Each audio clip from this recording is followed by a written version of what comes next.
Good morning.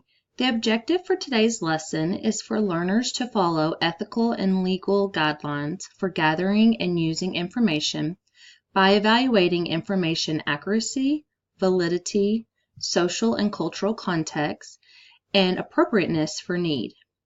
Today you will learn how to evaluate whether a web resource is credible while doing research.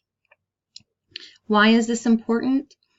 It's important to evaluate whether a web resource is accurate or not because anyone can create a website.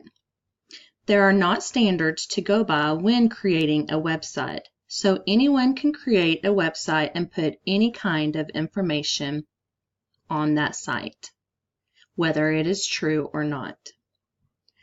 So you may ask, how do you evaluate a website?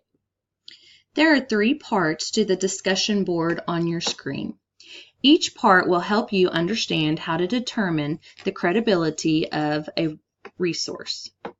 There is a website and videos that explain what information you are looking for on the site.